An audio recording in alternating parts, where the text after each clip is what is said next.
Assalamualaikum warahmatullahi wabarakatuh. Berjumpa lagi di channel yang sederhana dari Bapak Ikhlasin My One Channel. Edisi kali ini adalah tentang belajar. Belajarnya hari ini adalah tentang matematika. Setelah kita belajar kemarin tentang bangun segi banyak, selanjutnya kita akan belajar tentang keliling dan luas bangun datar. Yang pertama yang akan kita pelajari hari ini adalah tentang keliling bangun datar persegi. Seperti apa? Yuk kita belajar bersama-sama.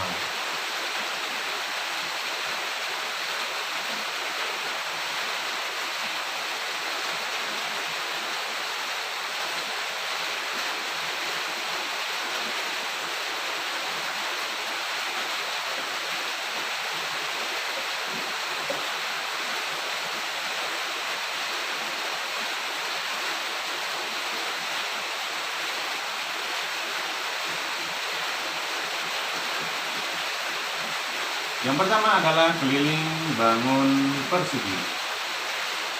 Bangun datar persegi. Sebelum kita belajar tentang bagaimana cara mencari keliling bangun datar persegi dan bangun datar yang lain, ada 3 yang akan kita pelajari pada bab keliling dan luas bangun datar ini. Yang pertama adalah persegi, yang kedua persegi panjang, dan yang ketiga adalah segitiga. Baik, kita masuk yang pertama adalah keliling bangun datar persegi. Sebelumnya kita harus mengetahui dulu apa itu keliling.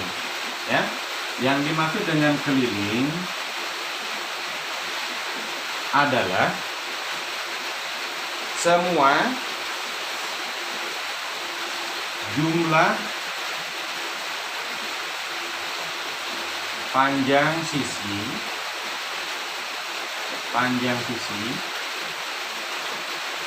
yang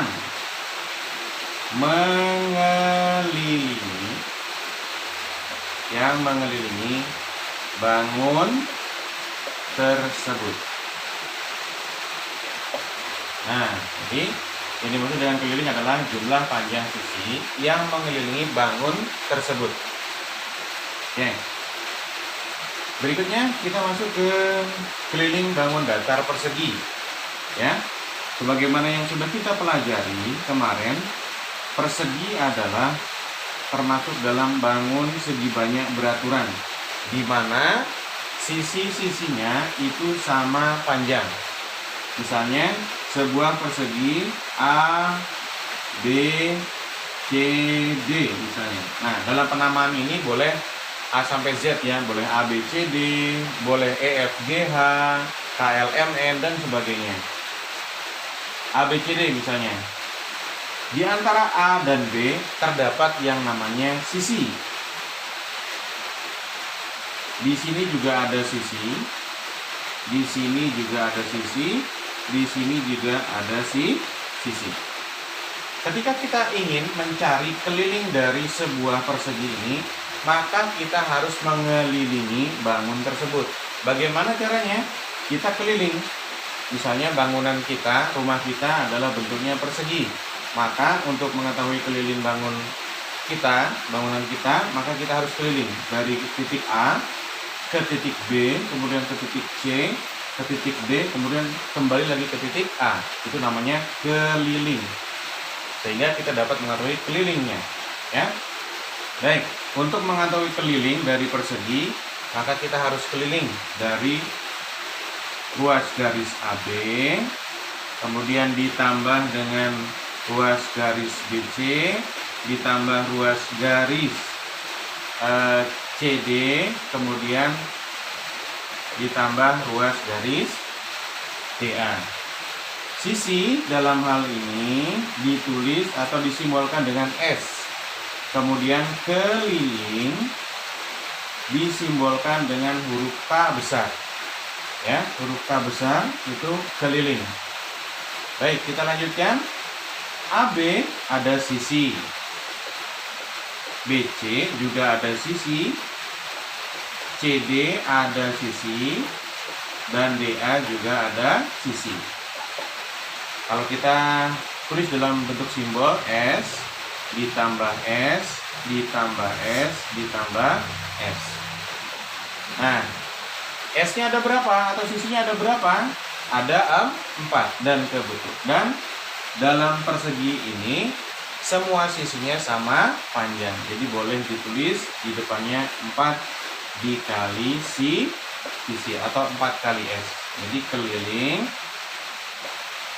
persegi itu rumusnya boleh 4 dikali sisi, juga boleh sisi ditambah sisi ditambah sisi ditambah sisi. Ya, itu untuk mencari keliling persegi. Ya. Nah, bagaimana kalau misalnya nanti di dalam soal terdapat soal yang menunjukkan bahwa kelilingnya sudah diketahui terlebih dahulu, kemudian kita mencari sisinya. Nah, untuk mencari sisi yang ingin diketahui, ya, setelah kelilingnya sudah tersedia, maka caranya kita menggunakan rumus keliling, ya, karena keliling yang diketahui. Nanti kalau misalnya luas yang diketahui, maka untuk mencari sisinya menggunakan rumus luas, ya. Itu nanti kita masih belajar tentang keliling dulu, ya. Nah, bagaimana cara mencari sisi? Mencari sisi. Nah, kita menggunakan rumus keliling, ya. Keliling sama dengan 4 dikali sisi. Ya, kita balik. 4 dikali sisi sama dengan keliling. Sisi, karena kita mencari sisi, maka 4-nya harus kita pindahkan ke sebelah. Di sini ada keterangan perkalian. Ketika kita pindah ke sama dengan, maka dia akan berubah menjadi kebalikannya. Apa kebalikannya? Yaitu pembagian. Jadi keliling dibagi 4 menjadi pembagi, ya, kalau melewati sama dengan. Jadi kalau kita ingin mencari sisi dari keliling yang sudah diketahui dari sebuah persegi, maka caranya adalah kelilingnya dibagi dengan 4. Oke. Ini sudah ada 2 rumus yang harus kalian hafalkan, ya. Jangan lupa, karena masih ada beberapa rumus lagi nanti sampai dengan luas segitiga, ya. Masih ada banyak, ada belasan rumus yang harus kalian hafalkan. Oke. Bapak kira sudah paham, ya, untuk yang ini. Selanjutnya kita akan belajar bagaimana mengaplikasikan rumus tersebut atau cara-cara mencari keliling atau sisi tersebut dalam sebuah soal.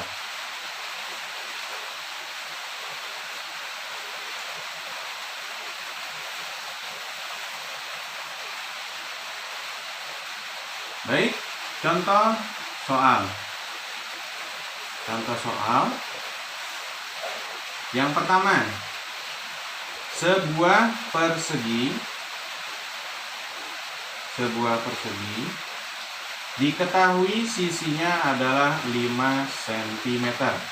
Ya, dalam sebuah soal nanti penulisan sisi itu tidak ditulis semuanya, ya. Di sini tidak, hanya tulis satu saja di sini. Artinya kita sudah tahu bahwa itu adalah sisi dan tidak ada keterangan di sini sisi sama dengan 5 cm, nggak ada.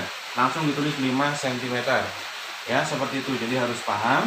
Jadi kalau ada tulisan seperti ini berarti dia adalah keterangannya adalah sisi. Baik. Kemudian hitunglah K-nya. Berapakah kelilingnya? Seperti itu. Berapakah kelilingnya? Maka cara menjawabnya kita tulis dulu. Diketahui, yang kita ketahui apa? Sisi. Ternyata sisinya berapa? 5 cm. Kemudian ditanya, jadi ditanyakan apa? Kelilingnya berapa? Kemudian kita jawab, ya, kita jawab. Rumus dari keliling adalah keliling 4 dikali sisi. Jangan lupa 4 dikali sisi. Kita kerjakan. K sama dengan 4 dikali sisinya berapa? 5 cm. 4 dikali 5 sama dengan 20 cm. Ingat ya anak-anak, nanti dalam mengerjakan satuan panjangnya jangan lupa ketika di akhir setelah kita mendapatkan hasilnya ditulis ya keterangan ini. Keterangan satuan panjangnya jangan lupa ya, ditulis. Baik, selanjutnya kita belajar contoh yang kedua. Contoh yang kedua, misalnya sebuah persegi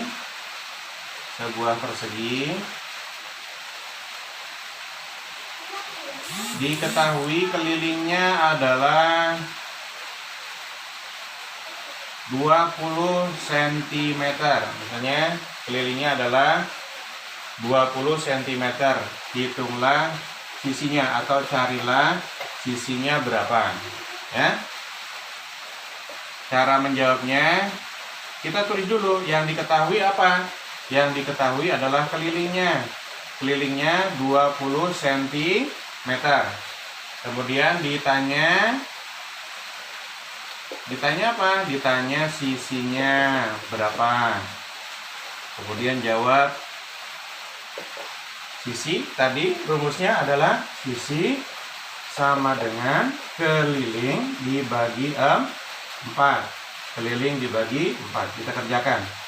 Sisi kelilingnya berapa? 20. Kemudian dibagi 4. 20 dibagi 4 sama dengan 5 cm. Karena posisinya satuan panjangnya adalah cm, maka di akhir setelah kalian mendapatkan hasilnya harus ditulis satuan panjangnya. Oke? Demikian penjelasan dari Bapak. Masih terdapat beberapa kekurangan.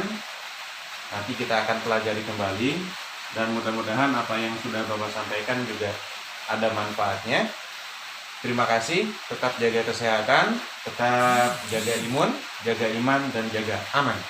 Oke, Assalamualaikum warahmatullahi wabarakatuh.